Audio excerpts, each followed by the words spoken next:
우리 이 시간 베드로전서 5장 1절에서 14절까지의 말씀을 함께 보시겠습니다. 베드로전서 5장 1절에서 14절까지입니다. 베드로전서 5장 1절에서 14절까지 우리 한 절씩 나누어 읽도록 하겠습니다.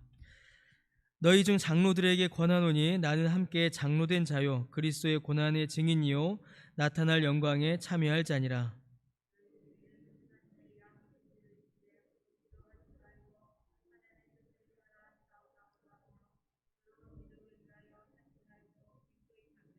맡은 자들에게 주장하는 자세를 하지 말고 양 무리의 본이 되라.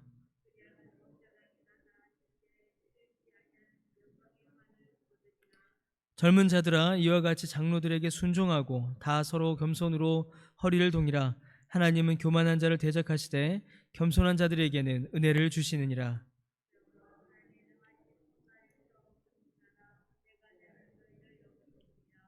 너희 염려를 다 주께 맡기라. 이는 그가 너희를 돌보심이라.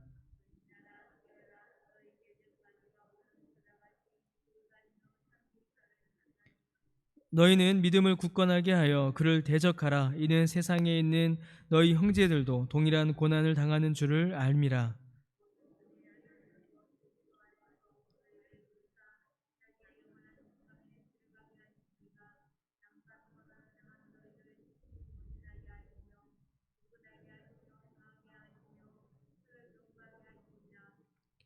권능이 세세 무궁하도록 그에게 있을지어다. 아멘.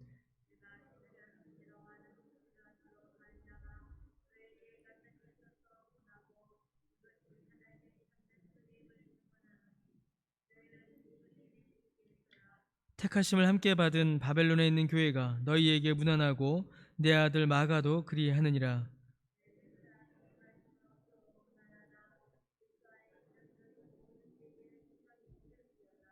아멘. 예, 사도 베드로는 편지를 마무리하며 특별히 교회 장로들, 교회 지도자들에게 권면과 부탁의 말씀을 전하고 있습니다. 여기에 나오는 장로들은 지금 우리 교회에서 교회를 섬기시는 장로님들을 뜻하는 것만이 아니라 더하여 목사까지도 그 안에서 함께 포함하여 일컫는 말입니다. 특별히 이 장로들에게 부탁하고 있는 것은 그만큼 장로의 사역이 교회에서 중요하기 때문입니다. 성경에 있는 여러 직분들 중에 구약 성경과 신약 성경에 동일하게 그리고 계속하여 나타나는 것은 장로가 유일합니다. 목사나 집사가 구약에 없었지요. 그러나 장로의 직분은 구약과 신약에 동등하게 나타나고 또 주님의 교회를 섬기는 매우 귀한 직분입니다. 그래서 베드로는 이 베드로 전서를 마무리하며 장로들에게 특별히 부탁을 하고 있는 것입니다. 첫 번째로 이제 세 가지의 호칭을 통하여서 이제 이 장로의 사역을 이제 설명하고 또 권면을 합니다. 첫 번째로 이 장로들을 가리켜서 사도 베드로가 뭐라고 하냐면 나와 함께 장로된 자다라고 이렇게 이야기합니다. 베드로는 사도였습니다. 사도와 이 장로의 직분은 분명히 다릅니다. 예, 약간의 그 차이가 있고 그 성격에 있어서도 분명히 다릅니다. 그런데 베드로는 지금 나도 장로이고 나와 함께 장로 되었다라고 이렇게 설명을 합니다. 이렇게 말하는 것은 두 가지의 이유 때문인데 사도와 장로가 분명히 다름에도 불구하고 사도가 행하였던 사역들, 사도가 행하였던 사역의 성격들이 장로들에게로 이어지기 때문입니다. 곧 주의 말씀을 가르치고 전하는 사역과 주의 백성들을 돌보는 일들이 장로들에게 계승되고 있기 때문이죠. 또 하나 더 이렇게 함께 장로되었다라고 말하는 것은 그 직분의 기원이 동등하기 때문입니다. 여러분, 사도가 된 것은 그들이 어떤 능력이 있어서나 자격이 있어서가 아니었습니다. 사도가 될 수 있었던 것은 예수님께서 그들을 사도로 부르셨고 택하셨으며 그들에게 그 사역을 맡기셨기 때문입니다. 장로의 직분 역시 마찬가지입니다. 장로의 직분도 어떤 자격이 있거나 어떤 실력이 있어서 장로가 되는 것이 아니라 그리스도께서 그분의 교회를, 주님의 교회를 사랑하심으로 그 교회를 섬기는 일들을 위하여 세우시고 그 사역을 맡기셨기 때문에 장로의 직분을 맡게 된 것입니다. 그리스도께서 세우셨기 때문에 사도가 된 것이고 그리스도께서 세우셨기 때문에 장로가 된 것입니다. 그 기원, 그 사역의 기원과 직분의 기원이 오직 예수님이기 때문에 베드로는 장로와 사역, 그 사도의 사역을 같이 함께 부르고 있는 것입니다. 그러면 여러분, 모든 장로의 직분의 기원, 그리고 모든 장로의 사역의 권위, 그리고 모든 장로의 사역의 목적은 모두 예수 그리스도에게 속합니다. 예수님께서 부르셨고 예수님께서 맡기신 일을 하는 것이며 그 모든 일들을 통하여서 그리스도가 드러나게 하는 것, 여러분, 그것이 바로 장로의 사역인 것입니다. 두 번째로 이 장로의 사역에 대해서 뭐라고 하냐면 베드로는 그리스도의 고난의 증인이다 라고 이렇게 설명합니다. 여러분, 장로는 그리스도의 증인입니다. 특별히 그리스도의 고난을 증거합니다. 이것은 두 가지의 의미를 갖습니다. 먼저는 예수님께서 우리를 위하여 받으신 그 십자가의 고난을 장로는 증거해야 한다라는 것을 의미합니다. 곧 장로의 사역을 통하여서 증거되어야 할 것은 다른 어떤 것도 아닌 우리를 위하여 십자가 지신 예수님의 그 고난과 그 십자가의 복음이라는 것입니다. 더하여 매우 중요한 의미가 있는데, 장로는 교회의 모든 성도들 중에서 가장 먼저 그리스도의 고난에 참여한다라는 것을 의미합니다.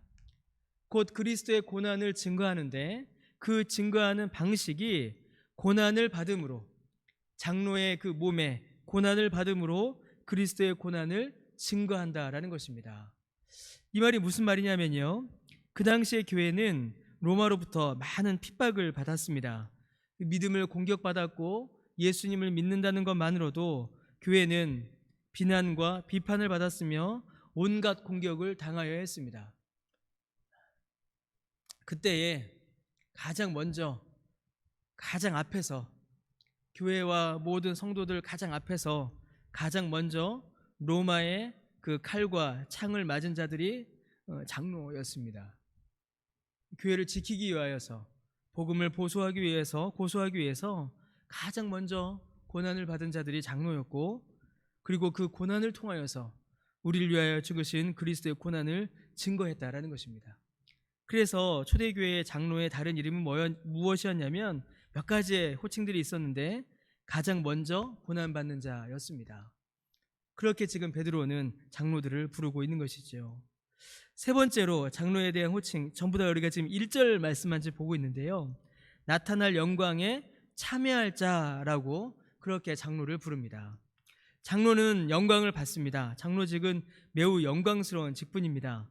그런데 그 영광은 이 땅 위에서의 영광이 아니라 앞으로 나타날 영광입니다. 곧 주님께서 앞으로 미래에 주실 그 영광이 장로가 받을 칭찬이요, 장로가 받을 상급이다라는 것입니다. 비록 이 땅 위에서는 고난을 당하고 수고와 섬김으로 봉사하며 주님과 같이 가장 낮은 자리에 장로가 거할 수 있습니다. 그리고 가장 먼저 고난을 받을 수도 있습니다. 그리고 그렇게 그런 일들을 위하여 주님께서는 장로를 교회에 세우셨습니다. 그리고 그 귀한 섬김의 사역은 주께서 앞으로 나타날 영광을 장로들에게 부어주심으로 큰 상을 받는 것이며 큰 칭찬을 받는 것입니다. 이 상을 바람으로, 이 상을 소원함으로 장로의 사역을 감당해 나가는 것입니다. 그러므로 여러분, 이 장로의 사역은 그리스도의 사역입니다. 그리스도께서 자기 백성을 돌보셨고 자기 교회를 사랑하시며 세우시는 일을 주님께서는 장로에게 또한 맡기셨고 장로를 통하여서 이를 이루십니다. 그리스도께서 세우신 직분이며 고난받음으로 그리스도의 고난을 증거하는 증인이며 그리스도의 영광에 참여할 자입니다. 그리고 그 영광을 상으로 받을 것입니다. 그러니 여러분, 이 장로의 직분이 얼마나 귀하고 얼마나 중요하고 얼마나 소중한 직분입니까? 그러므로 여러분, 오늘 우리가 읽은 본문에는 이 장로에 대하여서 몇 가지 호칭이 더 나옵니다. 장로는 그래서 주님의 양무리를 치는 자입니다. 주의 백성들을 돌아보며 살피며 믿음 가운데로 이끄는 자입니다. 그리고 오늘 본문에는 너무나도 귀하고 놀라운 장로의 이름이 또 하나 등장하는데, 바로 3절에 보시면 양무리의 본이라는 너무나도 영광스러운 호칭이 장로들에게 주어집니다. 양무리의 본은 여러분 예수님을 가리킵니다. 그런데 그 호칭이 장로들에게도 주어지는 것입니다. 주님의 양떼가 본을 따라 배우며 그 뒤를 따라갈 수 있는 존재, 그게 바로 장로라는 것이죠. 제가 존경하는 어떤 목사님께서는 임직식에 이렇게 설교를 하셨습니다. 임직자들의 임무는 본때를 보여주는 것이다. 그게 참 저는 와닿았습니다. 본때를 보여주는 것이다. 믿음의 본때, 믿음의 모습, 믿음으로 사는 삶의 본때를 보여주는 것, 그것이 바로 임직자의 모습이다 라고 그렇게 설교를 하셨습니다. 장로와 목사, 권사, 집사, 주님의 교회에서 주님의 일꾼으로 부름받은 우리 모두에게 주시는 주님의 부르심인 것입니다. 사랑하는 성도 여러분, 그렇게 주님의 교회가 주님 오실 때까지 이 땅 위에서 이어지며 맡기신 복음 사역을 직분자들을 통하여서 감당하는 것이고, 그렇게 이어가는 것입니다. 우리 교회가 받은 큰 복이 있지요. 여러분, 우리 교회는 참 큰 복이 있습니다. 우리 교회에는 귀한 장로님들이 계시다라는 사실이 얼마나 감사하고 기쁜지 모릅니다. 저는 이제 청년을 사역을 오래 했었고, 또 개척교회에서 개척교회를 개척해 섬겼기 때문에 장로님이 없는 교회를 제가 몇 년을 섬겼었죠. 그게 여러분 얼마나 힘든 건지 모릅니다. 참으로 믿음의 본을 보여주시는 분이 없을 때에 참으로 교회를 목양하고 섬기는 일이 참 어렵습니다. 그러나 우리 교회에는 하나님께서 정말로 큰 복을 주셔서 귀한 우리 장로님들이 계십니다. 그리고 그 믿음의 본을 따라 지금까지 교회를 이루어 왔습니다. 이제 그 역사를 우리가 더욱더 이어가야 할 때입니다. 그렇게 우리 교회가 이루어져 가도록, 세워져 가도록 함께 기도해 주시기를 부탁을 드립니다. 오늘 설교는 사실은 이제 1절부터 3절까지만 제가 준비를 했습니다. 그러나 제가 이제 어제 밤 그리고 오늘 새벽에 다시 이제 말씀을 보면서 저는 13절 말씀이 다시금 마음에 제가 크게 와닿습니다. 사도 베드로가 교회를 가리켜서 말하기를 바벨론에 있는 교회다라고 이렇게 설명을 합니다. 여기서 말하는 바벨론은 로마를 가리킵니다. 그런데 이 바벨론에 있는 교회라는 이 말은 오늘날 이 시대를 살아가는 교회의 현실, 그리고 교회와 세상의 관계를 설명하는 너무나도 중요한 표현입니다. 제가 이제 이 설교를 어제 오전에 이제 마무리를 해놓고 다시 이제 봤는데요. 여러분, 저는 이제 설교 중에 되도록이면 정치라든가 정부에 대한 이야기를 하지 않습니다. 그것이 오히려 쓸데없는 이제 갈등을 일으킬 수 있기 때문에 저는 하지를 않습니다. 그러나 어제 이제 정부에서 발표한 여러 가지 조치들은 너무나도 안타깝고 답답하고, 과연 이런 조치들을 할 수 있는가라는 생각을 하게 됩니다. 교회가 지금까지 너무나도 적극적으로 정부의 시책들에 대해서 협조해 왔고, 또 그런 일들을 우리가 지켜왔습니다. 그러나 정부에서 모임을 이렇게 금지하는 조치를 내렸는데, 이것은 근본적인 해결책도 아니고 또 그것이 합당한 조치인지 다시금 또 돌아봐야 하는 그러한 일이라고 생각을 합니다. 정말로 중요한 것은 개인 방역 지침을 강화하고 관리하는 것이지, 정말 그 교회의 성격을 무시한 채로 그렇게 단순하게 모임을 금지하는 것이 과연 합당한 조치인가, 다시금 생각이 되고 의문이 됩니다. 어제 저녁에 밤 늦게까지 저를 비롯해서 많은 이제 목사님들이 또 전화로 의견을 주고받고, 또 내용들을 확인하고, 또 정부의 시책에 대해서 점검하고 함께 이야기를 나누었습니다. 물론 정부가 과학적인 조사와 판단을 통하여서 그런 조치를 내렸다라고 이해는 합니다. 그러나 그럼에도 불구하고 교회에 대한 너무나도 몰 이해와 교회 신앙생활에 대한 방해의 요소까지도 그 안에 포함되어 있다라고 저는 봅니다.